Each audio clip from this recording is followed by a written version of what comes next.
Hi, my name is David Reinhardt. I teach in philosophy and religious studies.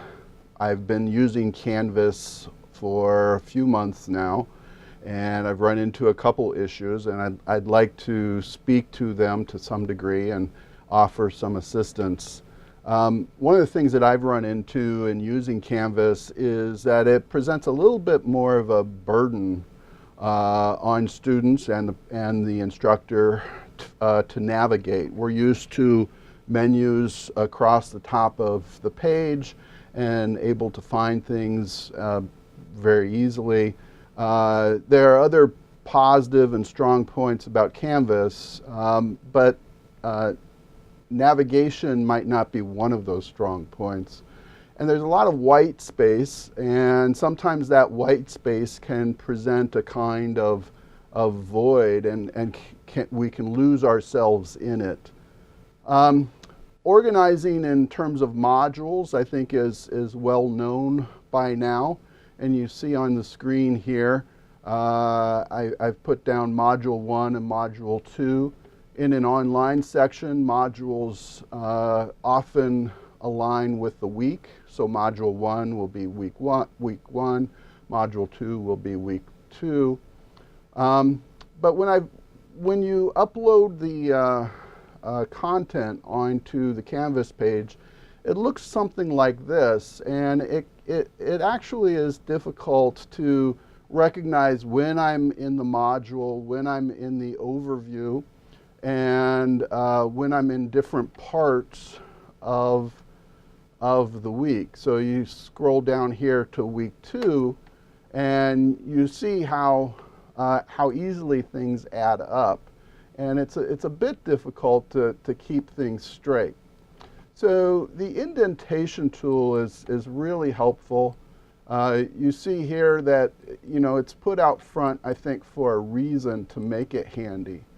And it helps you differentiate the headings from the content. And I suggest 2 or 3 indentations to really show or contrast the heading. The other thing that I sometimes do, if I go into edit mode here, and here you see the name of the module. One of the things that you can do to differentiate that module is I found on the Emoji Encyclopedia page, you can find a emoji that marks that module, and it will show up. So update that module. You see that that little emoji marks it, and I use a different emoji for each module to sort of give a design flair to that module. And then the other thing that you can do is say, if you have a discussion or an assignment of some sort, you might mark everything in that module with the same emoji. So even when the students are, say, in the assignments page or the discussions page, they'll be able to see right off, just through that little icon, where that fits in or where that has come from. The other thing that I wanted to mention is you could think about indenting. I use a lot of indentation for assignments that are done out of class. And so, oops, went the wrong direction.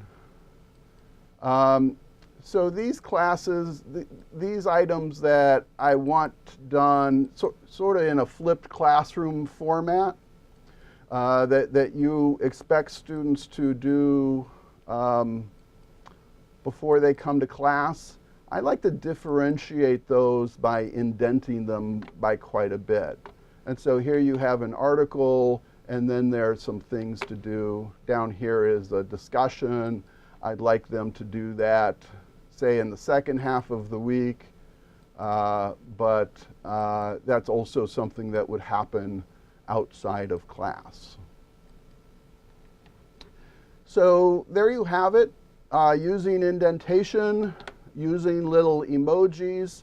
If you go to Emoji Encyclopedia, there's like thousands of these little emojis. So you see, I found one that fit the topic of that week.